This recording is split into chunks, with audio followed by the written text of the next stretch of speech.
नमस्कार दोस्तों, मैं हूं डॉक्टर अनंत राठी, मनोचिकित्सक एवं नशा मुक्ति विशेषज्ञ, बीकानेर, राजस्थान से। दोस्तों, बहुत से पेशेंट जो हमारे पास आते हैं अपनी गैस की प्रॉब्लम को लेकर के कि हमारे कभी कुछ लोग कहते हैं कि हमारे सिर में गैस चढ़ जाती है और भयंकर सिर फटने लगता है, कितनी ही टैबलेट ले लो, टैबलेट से तो आराम आता ही नहीं है, फिर हमें इंजेक्शन लगवाने पड़ते हैं और कई बार तो इंजेक्शन से भी आराम नहीं आता है, इतना तेज़ सर फटता है। और कुछ महिलाएं ऐसी आती है जो कहती है हमारे पेट में गैस बनती है और गैस बन के हमारे शरीर में कहीं भी चली जाती है और वहाँ जा कर के हमें परेशानी करती है। जैसे अगर वो सीने में चढ़ गई तो सीने में घुटन महसूस होती है, घबराहट महसूस होती है, सांस लेने में तकलीफ, पेट में गई तो पेट में गुड़ गुड़ महसूस होती है, खाना पचता नहीं है, हाजमा सही नहीं रहता, पाँव में चल जाती है तो पाँव सुन्न हो जाते हैं, कंधों में चल जाती है तो कंधे भारी हो जाते हैं, दर्द होने लगता है। इस तरह की कई समस्याएं लेकर के हमारे पास गैस को लेकर के आती हैं। इस बारे में हमने इसके पीछे का क्या कारण है, इस बारे में हमने अपने पिछले वीडियो में बात की थी। ऊपर दिए गए लिंक से आपने अगर इस वीडियो को नहीं देखा हो तो उस लिंक से आप इसको देख सकते हैं। अब हम इसमें अगर इलाज की बात करना चाहें कि अगर गैस बन जाए, मतलब यानी सोमेटोफॉर्म डिसऑर्डर है, तो हमें इलाज क्या करना है। जी हाँ दोस्तों, हमको पहले तो ये समझना है कि प्रॉब्लम गैस की नहीं है, ये प्रॉब्लम टेंशन की है, तनाव की है, कोई ना कोई स्ट्रेस है जिसको भी ये तकलीफ हो रही है उसके मन में। अब दिक्कत क्या होती है दोस्तों कि ज़्यादातर महिलाएं मानने को तैयार ही नहीं होती कि हमें कोई टेंशन भी है। मैं तो टेंशन कुछ कौन करूं, मारे कहीं टेंशन है, मारे कोई तकलीफ को नहीं। या साथ साथ घर वाले भी मानने को तैयार नहीं होते, नहीं साहब, उनकी एक इज्जत या इमेज का सवाल समझते हैं कि हमारे घर में ना टेंशन बिल्कुल भी नहीं है, हमारे घर में हम तो इसको बिल्कुल भी टेंशन नहीं देते हैं, सिर आंखों पे रखते हैं, बिल्कुल बहुत ज़्यादा ध्यान रखते हैं, कोई काम का नहीं कहते, जो मर्जी खाओ, जो मर्जी करो, जब मर्जी उठो, जब मर्जी काम करो तो करो, नहीं करो तो नहीं करो। हम इसको कोई भी तनाव, कोई भी दबाव, किसी तरह का कुछ भी नहीं देते हैं। तो जब तक व्यक्ति एक्सेप्ट ही नहीं करता, मानता ही नहीं कि मेरे को कोई टेंशन हो सकती है, मेरे को टेंशन लेने की आदत हो सकती है, मैं कुछ छोटी छोटी चीज़ों के बारे में मेरी ज़्यादा सोचने की प्रवृत्ति है, तब तक वो पहचान ही नहीं पाते कि वास्तव में मुझे टेंशन क्या है। और बहुत बार तो ये जो उनकी टेंशन होती है वो उनके सबकॉन्शियस माइंड के अंदर होती है, जिसे हम अंतर्मन कहते हैं। यानी वो चीज़ें जो दिमाग में तुरंत ध्यान में नहीं आती, लेकिन वो थोड़ा सा गौर से सोचने पे, अच्छा हाँ थोड़े दिन पहले तो मैं ये वैसा हो गया था, उस बारे में थोड़ा ज़्यादा सोच रही थी, उसकी मेरे को टेंशन हो गई थी, ऐसा थोड़ा सा गौर करने पे, फोकस करने पे उनको वो चीज़ें याद आती हैं। ये सबकॉन्शियस माइंड होता है। तो इन सबकॉन्शियस माइंड में कंटिन्यूअस उनको एंग्जाइटी रहती है, हर छोटी बात की एंग्जाइटी, थोड़ा सा सोचा और फिर उसको सबकॉन्शियस माइंड में इकट्ठा हो जाता है और फिर वो एंग्जाइटी जो है इन फिजिकल सिम्टम्स के तौर पे प्रकट होती है और ये लोग इन फिजिकल सिम्टम्स को गैस के रूप में एट्रीब्यूट करते हैं। उनका मानना होता है कि ये सब सिम्टम्स जो है वो गैस के रूप में हो रही है, गैस के कारण हो रही है। अब ये हम देखें कि भाई इसका इलाज क्या किया जाए।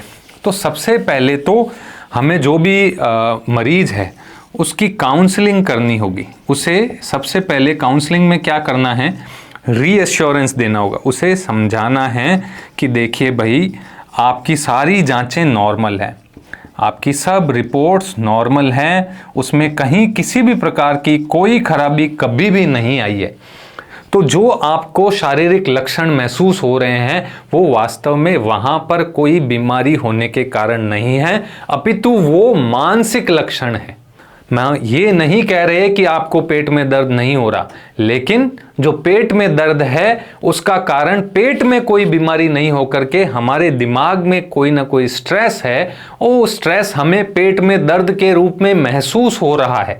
उसे सबसे पहले ये समझाना है कि आपको पेट में कोई प्रॉब्लम नहीं है, आपकी जांचें नॉर्मल है, आप घबराइए मत, आपको कोई बड़ी ऐसी बीमारी नहीं है जिसमें कि आपको किसी तरह से जान का खतरा हो।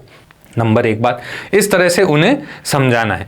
दूसरी बात, उन्हें ये कहना है कि आप किस बात का स्ट्रेस लेते हैं, खुद बैठ करके सोचिए। किस चीज़ की टेंशन आप लेते हैं, किस चीज़ की टेंशन रहती है आपको। पड़ोस में कोई मर गया उसकी भी टेंशन ले लेते हैं, किसी को कुत्ते ने काट लिया वो टेंशन ले लेते हैं, रिश्तेदारी में कहीं कोई दूर की रिश्तेदारी में किसी का एक्सीडेंट हो गया उसकी टेंशन ले लेते हैं, कोई छोटा मोटा सामान चोरी हो गया उसकी, छोटी मोटी हर बात की इतनी अत्यधिक टेंशन लेते रहते हैं, सोचते रहते हैं और फिर यही टेंशन उनको परेशान करती रहती है। पर जब तक ये लोग मानते नहीं कि हमें टेंशन हो सकती है, तब तक ये फिजिकल सिम्टम्स उनके जाते भी नहीं हैं। और अचानक से ये सिम्टम्स आते हैं और उनको परेशान करते हैं, और अचानक से ये सिम्टम्स गायब भी हो जाते हैं। अचानक से पेट दुखना शुरू, बटीजने लगते हैं, लिपटने लगते हैं इस तरह से, और बहुत तेज पेट दर्द हो रहा है, यूँ लगेगा जैसे उसके पेट में पथरी बन गई है। लेकिन सोनोग्राफी करेंगे नॉर्मल, और थोड़ी देर बाद अचानक से पेट दर्द सही, बढ़िया से खाना खाया, सो गए। इस तरह से ये लक्षण आते हैं और घर वाले भी हैरान परेशान हो जाते हैं। थोड़ी देर पहले तो ये लिपट रही थी एकदम पेट दर्द के मारे, और अब ये एकदम ठीक है। तो घर वाले की भी एक बहुत बड़ी जिम्मेदारी इसमें सामने आती है कि हम ऐसे रोगी के साथ कैसा व्यवहार करें। जो ये सोमेटोफॉर्म डिसऑर्डर जो है, इसके रोगी के साथ घर वालों को एक न्यूट्रल सा व्यवहार रखना होता है, ना तो इनकी कोई अत्यधिक केयर करनी। जैसा कि लोग कहते हैं हम तो इसको बिल्कुल भी काम का नहीं कहते, इसके खाने के लिए सब कुछ पड़ा रहता है, ये जो कहे वो सामान ला करके देते हैं, रानी बना के रखते हैं, ब्ला ब्ला। ना, इतनी केयर भी नहीं करनी। उसकी जो जिम्मेदारियां हैं, पारिवारिक सामाजिक जो भी जिम्मेदारियां हैं, स्वयं की जो भी जिम्मेदारियां हैं, वो उनको निभाने के लिए कहना है। और दूसरा, ना ही उनकी प्रॉब्लम्स को इग्नोर करना। ऐसे नहीं कि वो कोई तकलीफ बताए तो उसको बैठ के सुनना भी नहीं है कि नहीं तू तो नाटक करे, थार तो कोई टेंशन करने की आदत है जिकर कारण हो रही है, तू टेंशन छोड़े को नहीं, इस तरह से भी नहीं कहना है। सिंपैथेटिकली उसको सुनना है और फिर उसको वापस समझाना है कि आप अपना तनाव कम कीजिए और आप अपने आप में आराम महसूस करेंगे। ठीक है, इग्नोर नहीं करना, लेकिन उसको एक्स्ट्रा बेनिफिट भी हमें नहीं देना। दूसरा, जो रोगी खुद क्या कर सकता है वो है एक थॉट डाइवर्जन। मतलब ज़्यादातर जो भी रोगी हैं जिनको ये प्रॉब्लम होती है कि कभी कहीं ना कहीं शरीर में दर्द हो रहा है या कोई ना कोई तकलीफ हो रही है, ये ज़्यादातर तकलीफ़ें उन्हें तभी महसूस होती है जब वो खाली बैठे होते हैं, जब वो अकेले बैठे होते हैं, तब वो अपने शारीरिक लक्षणों के बारे में अत्यधिक सोचने लगते हैं। जैसे ही खाली बैठे और एक बार डकार आई, अरे मेरे तो गैस बन गई। जबकि अगर वो काम में कहीं व्यस्त होते तो उन्हें पता भी नहीं चलता कि कब उन्हें 5 बार डकार आ गई। वो काम में इतने बिजी होते अगर, उनका ध्यान भी गैस की तरफ जाता ही नहीं। लेकिन खाली बैठे रहने पर एक बार भी अगर डकार आ गई तो उन्हें लगेगा मेरे तो गैस ही बन गई है। या फिर थोड़ा सा सीने में कहीं भी थोड़ा सा ऐसे मसल्स की ट्विचिंग हो गई और उस वजह से हल्का सा दर्द हो गया, अरे मेरे को हार्ट में प्रॉब्लम तो नहीं हो गई है। अकेले बैठते ही उनके दिमाग में नेगेटिव विचार आने लगते हैं। तो उनको क्या करना है, एक तो अपने आप को बिजी करना है। सबसे पहले बिजी करना, ये सबसे इंपॉर्टेंट स्टेप है इसके इलाज का। अपने आप को व्यस्त करें, जो भी आप काम करते हैं। अगर आप विद्यार्थी हैं तो आप अपनी पढ़ाई करें, अगर आप कामकाजी महिलाएं हैं तो आप अपने ऑफिस जाएं, अगर आप गृहिणी हैं तो आप अपने घर का काम करें। जितना काम ज़्यादा करेंगे उतनी ही आपको तकलीफ अपनी महसूस कम होगी। ठीक है, थॉट को डाइवर्ट करें, अपना ध्यान को जो है वो शारीरिक लक्षणों पर कम से कम रखें, हमेशा बिजी रहें। तीसरी चीज जो कर सकते हैं वो है फिजिकल एक्सरसाइज। जी हाँ दोस्तों, अभी की एक रीसेंट जो रिपोर्ट है WHO की, वर्ल्ड हेल्थ ऑर्गेनाइजेशन की स्टडी आई है, जिसमें ये आया है कि अगर आप 1 घंटे कोई व्यक्ति फिजिकल एक्सरसाइज करता है तो उसकी जिंदगी के 3 घंटे उम्र बढ़ती है, स्वस्थ उम्र 3 घंटे बढ़ती है। तो कितनी अच्छी बात है, अगर हम 1 घंटा एक्सरसाइज करेंगे तो हमारे स्वस्थ जीवन 3 घंटा हमें एक्स्ट्रा मिलेगा।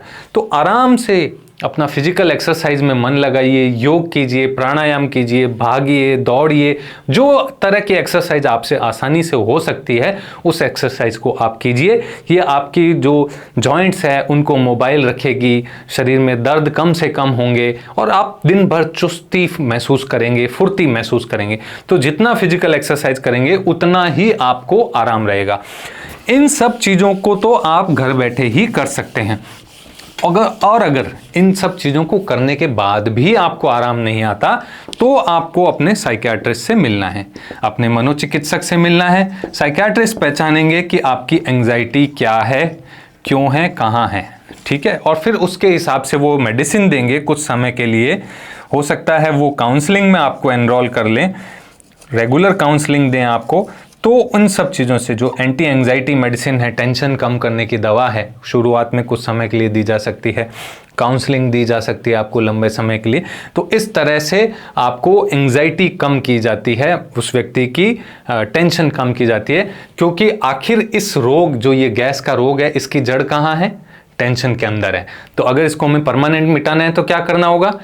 टेंशन को खत्म करना होगा। या तो व्यक्ति स्वयं टेंशन लेना बंद करे, और अगर ऐसा नहीं कर पाता है तो मनोचिकित्सक की सलाह से, दवाइयों की मदद से इसको करें।